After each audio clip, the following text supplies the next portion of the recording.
Sup and welcome back to my channel. Today I'm going to be finishing, finally, my 2021 year in review series where I talk about all of the books that I read in 2021 that came out last year. So today we finally made it to my favorite genre. These are going to be the adult fantasy titles that I read.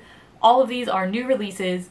I read too many of them. There's somewhere between like 30 and 40 titles on this list, which, dear lord, oh my goodness.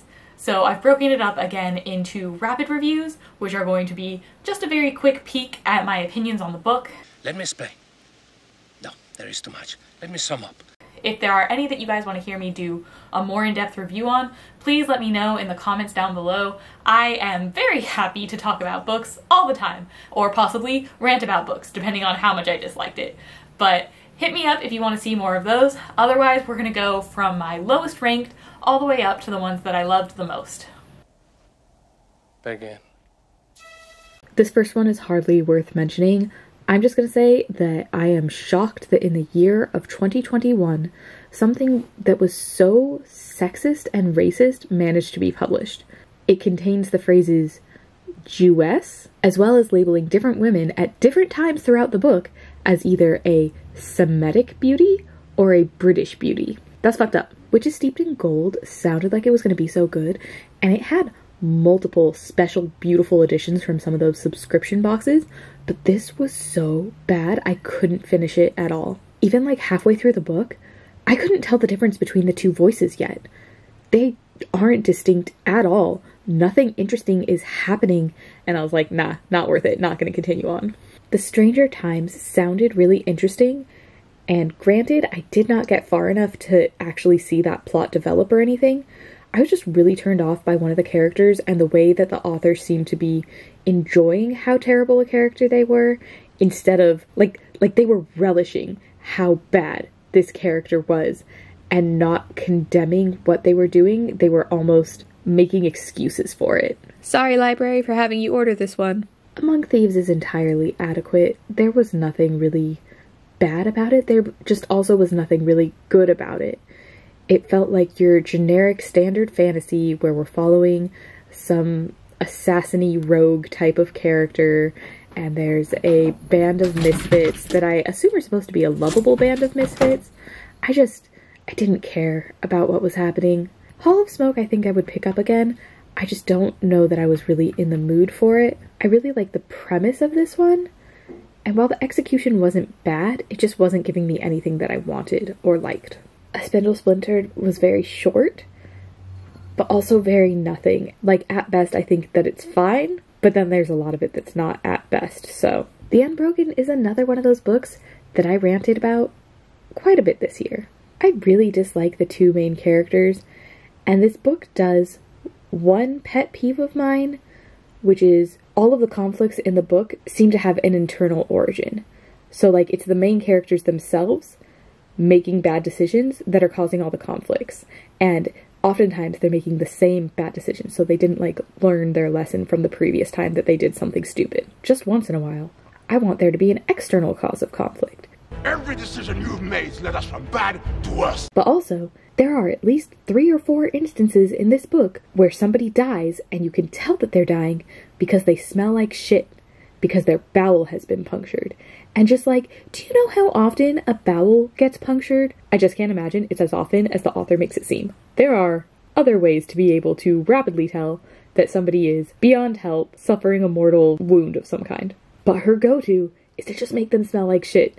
And man, that grated on me. The Witch's Heart was like Circe, but make it Norse. And personally, I find this kind of writing and style and the things that actually happen in the book pretty boring. Enough so that reading this made me reconsider, did I actually even like Circe? I know I gave it a 4, but maybe that's just because I hadn't read enough books at that time and it was the best audiobook I'd heard in a while. But did I actually like the book? Because, oh, this one's very similar and I don't like it. Fireheart Tiger was fine. I'm not sure if this author's writing is for me because I've read a couple of their books and I didn't really like any of them. I think this is probably the one that I liked the best. But it really is just about relationships, and specifically romantic relationships, as opposed to the fantasy that I was actually interested in. I had big hopes for the conductors. I think that the magic system in particular is really underdeveloped because it sounds very unique and interesting, but I just didn't get a really good grasp of what it is by the end of the first book. And I think that's something that a first book should excel at, is setting up the world. I think that the dynamic between the two main characters is an interesting one, and not something I've really seen done before. But that's probably the part I liked the most about the book, and I don't think it's enough to carry me through, so I might continue on with the series if I hear good things about the second one, but right now it's a really, really low priority. The Tangleroot Palace is probably one of the better anthologies that I've read. It was fairly cohesive and most of the stories were actually pretty good. But I just read this in December and there's only maybe one or two that I can still remember, so it didn't leave a lot of a lasting impact. I loved House in the Cerulean Sea, so I was really looking forward to Under the Whispering Door, and I think that the art that they keep getting for these is absolutely the best. But again, this is a book where I feel like it abandoned a lot of the interesting world-building elements, the things that are specific about the magic and the creatures here, in favor of a romance plot. And I know that's kind of like what TJ Klune does anyway, so it's not much of a surprise. I just really want my fantasy books to be fantasy books and not disguised romances. I don't think this one was as sweet as Cerulean Sea. It felt a little bit more of like a artificial sweetener to me, but I thought it was fairly decent. And it really made me want tea and scones so bad. I'm pretty sure I had like a ton of tea and at least one scone while I was reading this book. Oh no, The Bone Maker. This was, if not my most anticipated, then probably in my top 3 of most anticipated releases for 2021. I was hyped. I thought the necromancy was going to be super cool. And honestly, when I sat down with this book for the first 100 pages, I was freaking loving it. Knew it was going to be 5 stars. And then it did that thing I hate, where characters keep making bad decisions. And it's the same bad decision over and over again. And the conflict that arises from this bad decision isn't even an interesting one. So I just felt so repetitive and annoyed. Everything that happens once they get to the city, that shift in location, I hate it. I hate it so much. Everything before that is at least pretty good. And the first 100 pages or so, absolutely loved it. There's a fairly cool action sequence toward the end, but that's really all I can say for the lighter part of the book. I really wanted this one to be better. The Forever Sea is an absolutely stunning cover and an interesting premise. I think that this is a debut novel and it kind of shows. He did a decent job, but it's missing that extra something. But I am a sucker for plant magic, and a lot of what happens at a secondary location in this book is my jam, so I really enjoyed those aspects of it, and I'd be curious to see what he does continuing on in this series. Hate the storyteller. Hate it. Remove that bit entirely. Do not like. Son of the Storm has an interesting and complex villain in a way I don't feel like a lot of fantasy books do, so that was fairly good. It also has giant evil lightning bats, and I really wanted more of that. But this story was just okay. There's nothing really that makes me want to come back to it. She Who Became the Sun is one of those books where it's like, I can tell that this is an excellent book. It's just not an excellent book for me. And I think most people who read this will end up saying something to that effect because it's just also very dense and hard to get into. If you are the kind of person who likes sweeping historical dramas, this will be a great book for you. And there are a lot of instances where this really reads more like a history book, but I think it did some really interesting things, having a conversation about gender and sexuality and presentation of self. I'm still not 100% sure that it actually is fantasy. It's kind of more in the realm of magical realism. The Black Tongue Thief is another one of my very hyped top 3 anticipated books. I really didn't know how to pick them last year. I was terribly disappointed. This one was fine. I figured maybe I just didn't read it right the first time because I read it on audiobook only while I was waiting for the physical copy to get to me. So I reread it like a week later and I guess it hit a little bit better. This one's very episodic. It feels like a D&D campaign, and I think that the author, who also voices the audiobook, did a great job, and I really like the cat. And there's a lot of elements in this that are very good. I just think that cohesively and as a big story and making me connected to the characters or invested in the plot, it didn't quite get there. Just not quite great, especially for all the hype it was getting. I liked the Jasmine Throne, and specifically, I really like the temple and everything to do with the people who used to live in the temple. I think there are some very interesting things going on, especially at the end, and I'm curious to see where we go from there. I like the different kingdoms and how their religions interact with their worldview, and all the different little abilities that are sprinkled throughout. I don't think I could actually find anything wrong with this one, and I'm pretty sure I gave it like a 4.5 or 5 stars. I surprisingly liked For the Wolf a lot more than I thought I would. I quite like the little selfless, grumpy hermit in the woods, and I like the forest magic. Nature's got thorns. Nature's got teeth. And contrasting that with the shadow magic, I liked this one a lot more than I thought I was going to. Across the Green Grass Fields is probably my least favorite of the Wayward Children series so far, but I still enjoyed it. And I really love, especially in this series, how inclusive Shauna McGuire is of different types of people, whether it be gender or sexuality. I think that this series is a shining example of how to do inclusivity in fantasy. The Lighthouse Witches is one of those books where I don't know how I felt about reading it. I don't think it was the most fun reading experience, but it really stuck with me, and reflecting on it always makes me feel good. I like some of the details in here, like how the author mentions somebody's favorite texture. That's the type of detail I don't really see in other books, but it does give me a better idea of who that person is. I think that the timelines were interesting, and that the antagonist was actually someone I can't fully disagree with. Like, if I were in their shoes, I don't know that I would do things differently. I really liked the Black Coast, and I think I'll be talking about that later. The Splinter King did not live up to the Black Coast as much, though hella impressive that he put out such a fucking thicky boy twice in 1 year. I really connected with the characters in the first one, and I think that we're not following the main few that I liked as much in the second book. It's not necessarily that the second book did anything wrong. I just wanted to see more of some of the things I loved from the first book, and most of the expansion in the second book was storylines I hadn't connected with as much. It was still a really good read, and I would definitely recommend this series. Mission accomplished.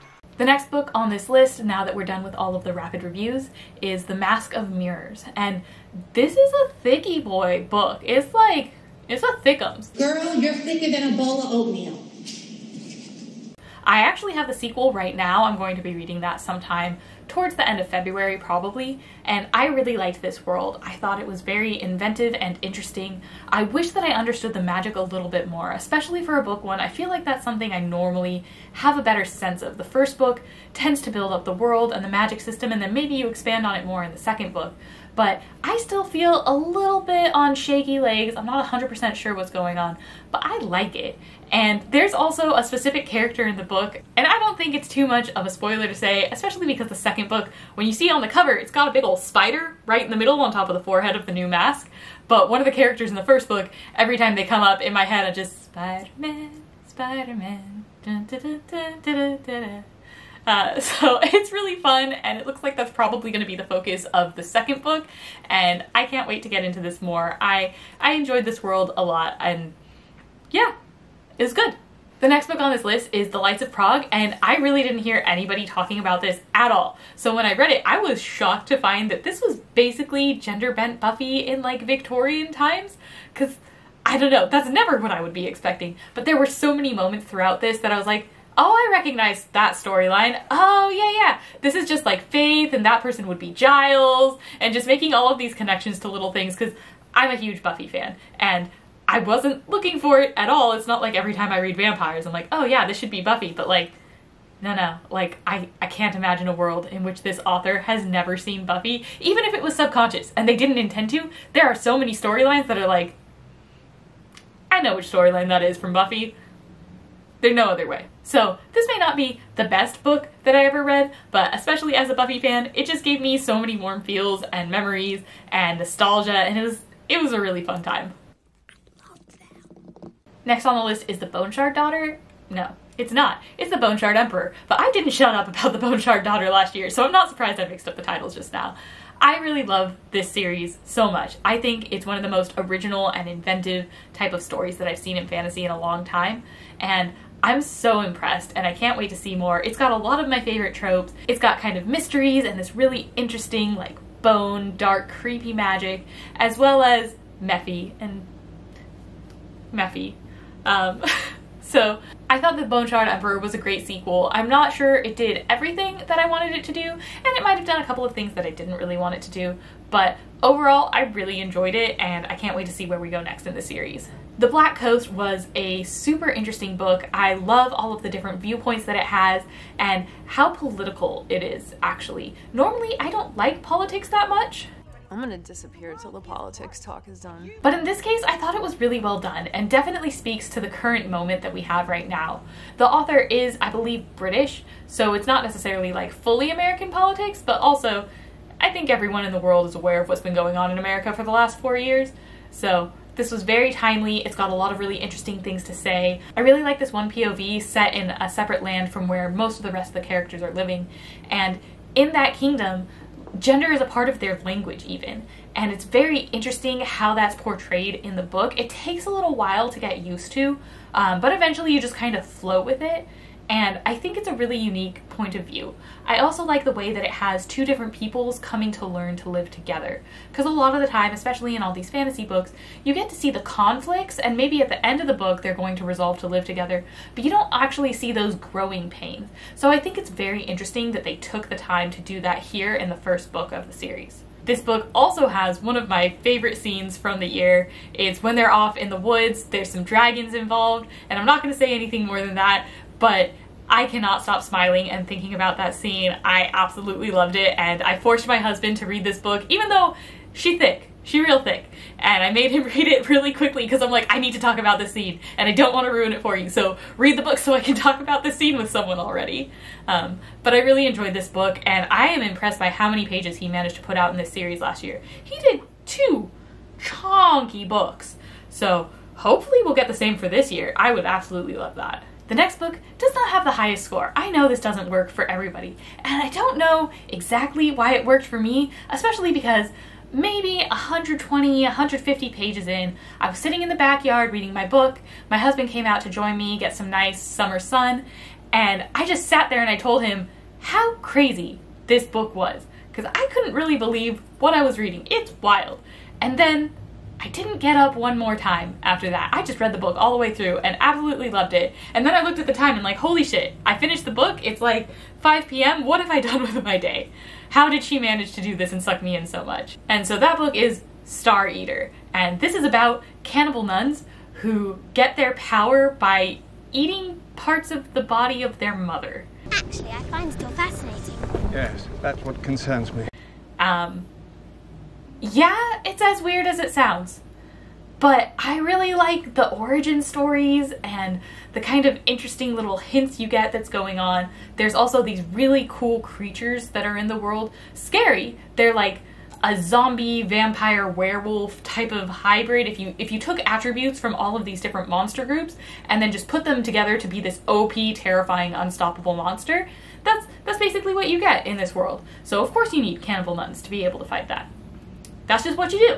But I really liked it, and I like that it's a standalone. I wouldn't mind having more stories in this world, especially if they were short stories and things that touch on like the past that's brought up. But I really liked this one, and I know it's not for everyone. If you hear it and you're like, that's not something I'm interested in, don't pick up this book, because that's exactly what it is. But I don't know why. This really worked for me. I liked it a lot. It was worth it!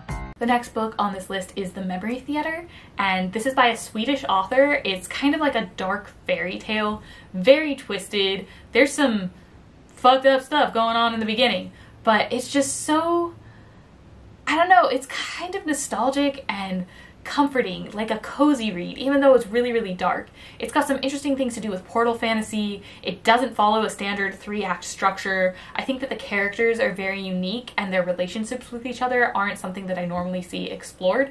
And I don't know, it's just, it really stuck with me. It's not a very long book. It's maybe 200, 220 pages, something like that. But this one had a huge impact, even though I read it almost a year ago at this point. And I haven't heard it mentioned anywhere, but I think this one deserves a lot more love than it got. Oh, really good. Really, really good. The same is kind of true for the next book on this list, and that's All the Murmuring Bones. I really, really liked this title. It's got those dark, twisted fairy tales. It's got that kind of haunting. There's a crumbling gothic manor with a family that's on its last legs. Kind of, outliving their legacy and their wealth. The mermaids in this have teeth, the ghosts are here to kill you, and I had a really good time. She has an outstanding vocabulary. There are so many words that I had to look up in this. There were a lot of long words in there, miss. We're naught but humble pirates. But I really liked it. I also mentioned this one in my 2022 anticipated releases video because this was the author's debut novel. She's next going to be coming out with The Path of Thorns, which I have since pre-ordered, and I cannot wait for it to get here because it sounds so amazing. It's going to be another gothic read. It's got like a governess, and she's going to this manor to look after these kids. She's got a big carpet bag that she won't part with, and possibly something to do with potions, and there's like a werewolf on the cover. I don't know what's up with that. It's definitely not mentioned in the synopsis, and I can't wait to read more. That was brilliant. The next two on this list, I honestly don't know which one to put first because I loved them both in different ways. And one of them is Immaculate, and I've heard like everybody talking about it as their #1 book, so I decided to be a little bit different, make it #2, and that's Jade Legacy. I love the Greenbone saga. It is so entirely well done. I think that not only was she able to tap into a very familiar type of demographic with a new spin on it, but also just make it entirely compelling. Her word economy that she's using here is so excellent. I didn't feel like there was a single word where I was like, Fond du Lis, come on, like, hurry up, let's get back to the main plot. Everything matters. And I got so attached to these characters that I had a fever dream where I thought that they were real, and when I managed to wake up, I was surprised to remember that they don't actually exist. Like, that's how connected and real these characters felt. I love this world. I love all the conflict and the drama that comes up. I think that the superpowers, the way that the magic system works, is really interesting and makes sense. It feels cohesive. All that to say, I don't know what I could really add to this that you haven't heard people rave about already. If you're into mafia stories, if you're into fantasy, or if you're just into really well-written fiction, especially with really great characters and a fantastic antagonist or set of antagonists. I think the antagonists in this are so well done that I almost understand to the point that I could be on their side sometimes. It's just fantastic. Really, really great series with a fantastic conclusion too, and those are rare. It's brilliant, brilliant, brilliant, I tell you. And the last book on this list, which is in the #1 spot, though again, I don't know, it could really trade places with Jade Legacy at any time, is the Atlas 6. And I will say, I DNF'd this initially. When I first read the first few pages, I was like, oh, this feels like a CW show and I hate that. But when I picked it back up again, it turned out to be one of my favorite books of the year. I love you. It really gives me the librarian vibes. I love all of the dark academia atmosphere. We've got some sexy characters and some interesting drama and conflicts that come up between them. But mostly what I love is, one thing, the action sequences. I think the action sequences are really good. There's also kind of multiple levels of class in this society because magic is well known. And there are different levels of magic within the human population, but there's also a non-human magical population. And how those things interact is kind of built up a little bit in the first book, and I hope that that's something that we're going to be expanding on in the future. I think that the individual powers and how they play off each other of our main 6 are super interesting, and I want to see how we do more of that. I loved all the developments that came about, especially because in this world, magic is a science. We don't know everything there is to know about magic, and people can continue to build on the knowledge of the past to make new revelations and technologies and discoveries in the future. So that was really my favorite part, especially as somebody who came from a very heavy STEM background. To then see that in a magical context was like, yes, this is everything I want. These are the dark academia vibes that I've been dying for. Thank you so much. So I love the Atlas 6. I'm super excited for all of the gorgeous editions that are going to be coming out this year, as well as sequels, because I need one. I need it so bad. But those are all of my adult fantasy reads that were 2021 new releases I read last year. Which of these have you read? Do you agree or disagree with how I ranked some of them? I've probably got a few controversial opinions, especially down there at the bottom. But I would love to hear which one was your favorite. Have you read any of these titles? Is there one that I missed that I absolutely need to check out? Please let me know. Comment down below. Also feel free to like and subscribe, and I will see you in the next one. Bye!